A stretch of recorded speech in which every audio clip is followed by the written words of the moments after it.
Hello, everyone. Welcome to my channel. Welcome back to those who have been here before. Thank you so much for joining me. This is fun for me. And just wanted to show you that this weekend we opened the secret box number 3 for this year. And it has some really fun um, camping, hiking, mountain type paper. So for those of you who took camping trips and stuff this summer or planning on still a little bit to do that before school starts, I have a fun border that I just threw together for you. Um, and I'm excited to show it to you. So let's go down to the desktop.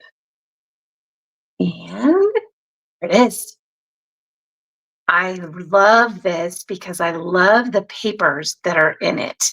This is another one of my little folding paper tricks using the Border Maker cartridge. And this cartridge is called the Follow the Trail Chain Border Maker cartridge. And it looks like this. It's a blue color because it was in the secret box. This year, what Creative Memories did was they set apart these secret box border maker cartridges by making a really pretty teal color on them, so you know that it came out of that box. I think these are now sold out, but I'm sure if you get a hold of your advisor, she may have an extra one for you, or you probably purchased one yourself because these are so much fun to have. So I'm going to slide it into the cartridge holder here and we'll get started. So these are the papers that came in that secret box. Wandering Wild is the theme. These are embossed papers, and I'll show you what they look like in a minute with the one that I used. I just absolutely loved this color. So that's the one that we're using today for this border. The other paper pack is the designer paper pack, and it has all kinds of Wandering Wild themes with these really pretty colors. There are the mountain papers, just it has a lot of trees. This one can be used to be cut apart and make a border all on its own, or you can add this border piece to it, or you can use another type of a border like this one. Oh, shoot, I don't remember the name of this. I'll have to put it in the comments. But this would be a really fun border to also use on this type of a border. And then lots of other really pretty colors in this paper pack.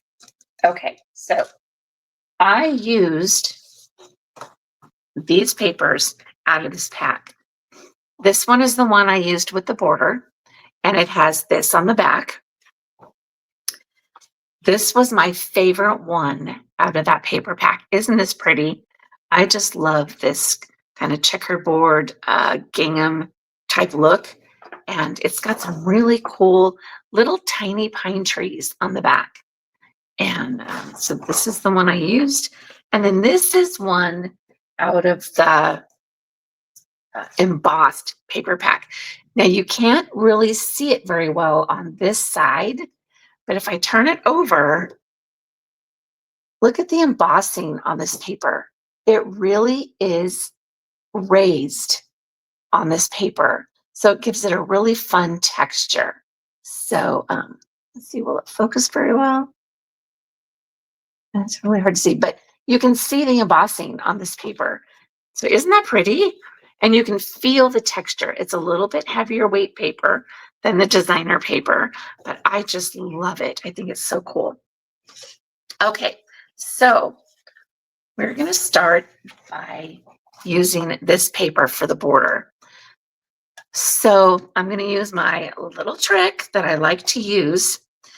I'm going to put the scoring blade in.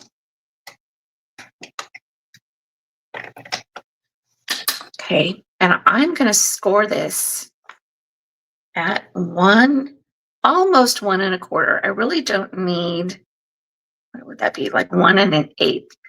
I don't really need a whole lot of paper to score this.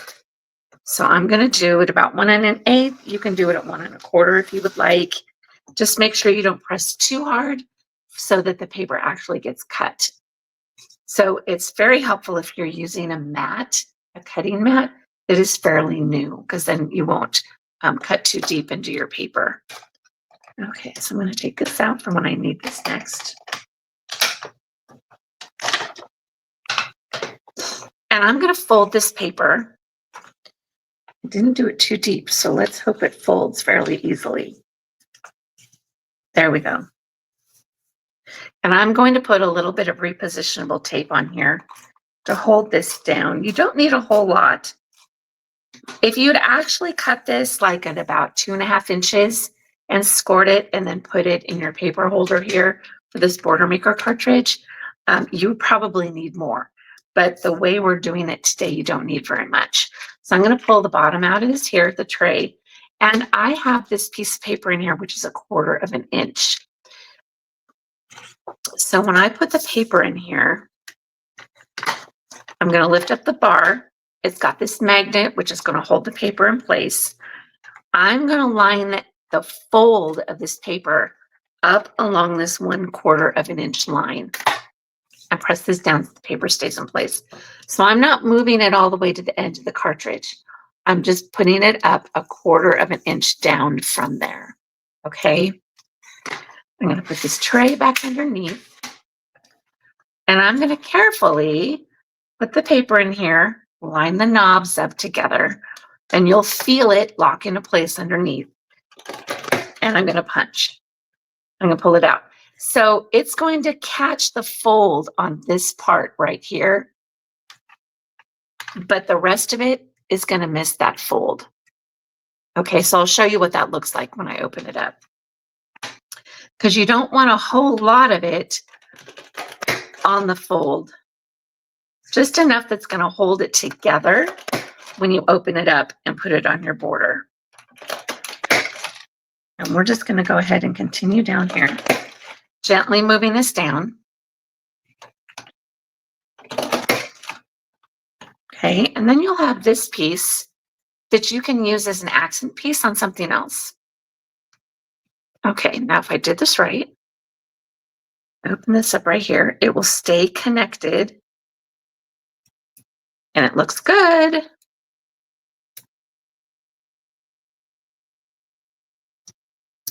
Okay, it's going to stay connected at just those 2 little arrow pieces. Let me turn it over so you can see that. So see how it's all stuck together? I like doing this because it gives just a little bit of a different dimension as opposed to cutting 2 pieces and then laying them next to each other. Okay, and what that gives us is about 1/2 inch between these 2 base sections of this border. Okay, move these out of the way.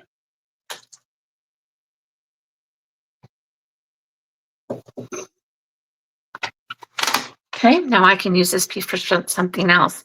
I liked doing it that way. I liked folding it and leaving it on there as opposed to cutting it off like I did on a prior border a few weeks ago. It just gives a little more stability keeping all that extra paper on there. And I actually forgot to do that the last time, but that's okay. There's always multiple ways of doing these various things. Okay. So the next piece I need is this one. Oh, I love this paper. It is so pretty. So the first piece I'm going to cut off of here is 1/2 inch because that's going to go down the middle of this piece. So it's going to go underneath and go like this. Okay, the next piece I need is going to be a 1 5/8. So it's just over 1/2. It's almost 1 3/4. And that's going to go underneath this completely. You know what? I didn't need to do that. I just now realized I didn't need to do that. Oh, yes, I did. Yes. This one is actually going, I'm sorry, I'm confusing myself. Okay, so I'm going to cut this piece, which is the base, which is 2¼ inches. Okay, sorry about that. So this one needs to be 2¼ inches. So I'm going to cut it on the other side here. 2¼ inches.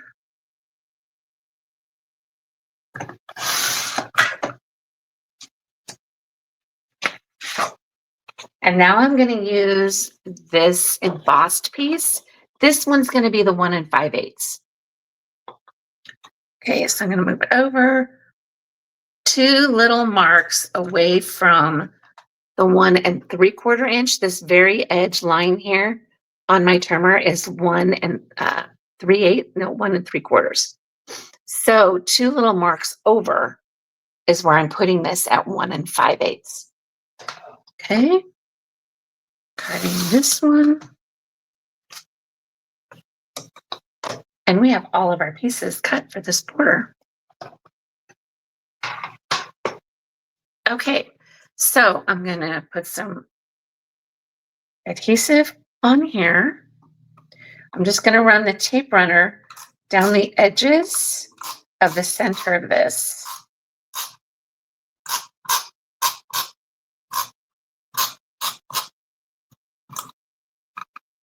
And of course, I run out of adhesive.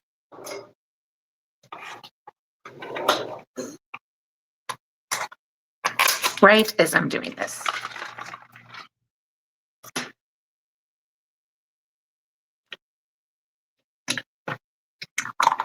Okay, all right, now I'm going to finish running the adhesive down the middle of this.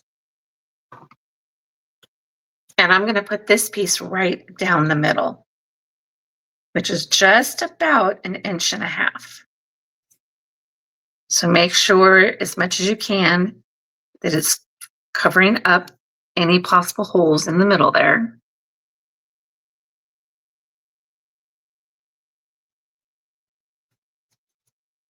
Okay, and then we've got this beautiful paper going right down the middle. Next, we're going to put that on this paper, this embossed piece. And I didn't want it to be too wide. I wanted it to be basically the width of the 2 arrow punches. What's this called again? Follow the trail chain. So in between these little follow the trail punched pieces. So I'll go ahead now and adhere that down. And now I can use the regular adhesive. It's a little stronger. And then I also want to use a little of the repositionable on these little small pieces on the edges to help hold those down. Okay, now I'm going to center this on here. Push it down to the bottom. Eyeball the edges, get it down the center.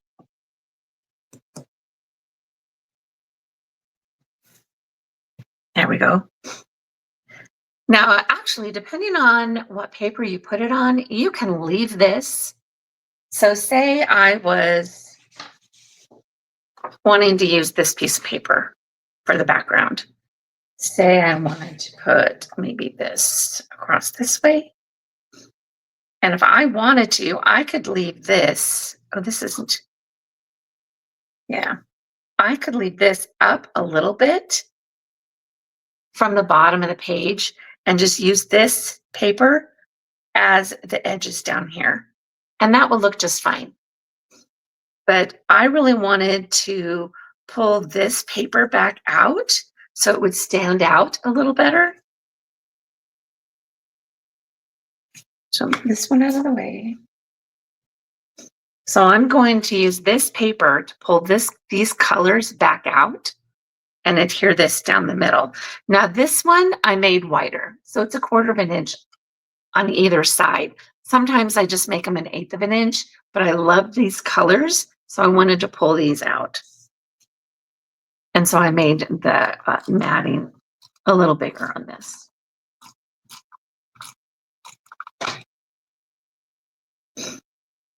Okay, then line it up down the middle.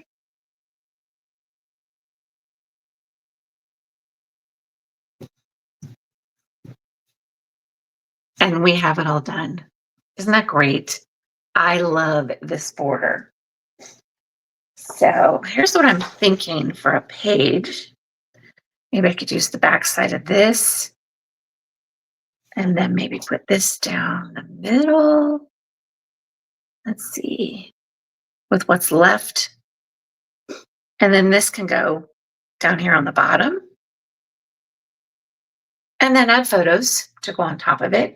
Or you can make this go up this side this way. So you can turn this. Oh, I like that. I like how that looks. The other thing is you can move this piece of paper, maybe center it here, put right there, and then add your photos. But you know what? I really liked it better this way. So I'm going to turn this back around. Put the border here. You can either line it up against the edge or you can show a little bit of the paper color there. See how that works? You can line it all the way up to the edge, or you can just move it over maybe 1/8 of an inch. It's whatever you would like, whatever looks good for you. Then you can add some photos. And I'm going to throw a journaling box in here just for the who, what, when, where to help remember these photos. So there's maybe a 6x4. We can throw it in a 3x3 here because it'll fit there. Maybe do a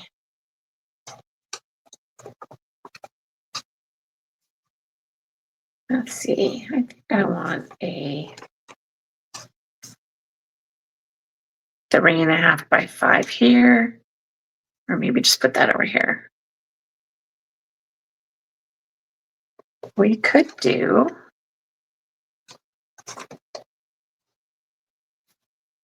a 4x4 here. So don't be afraid to put your photos over your borders because you really don't need to show all the decoration all the way up and down your photo. You can just move it over just a little bit. And you put this over here. Okay, and then we can put another photo right down in here. What do we want to put there? Will another one of these fit? Yes, but it's kind of squishy. So this is just a personal preference, and it's whatever you cut your photos in to begin with. That will fit good there. Because I know when I'm putting together my page is typically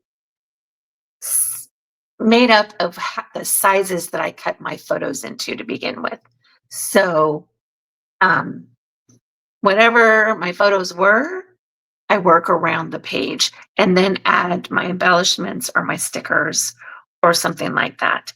So let's see, we could do a different journaling box. That would work.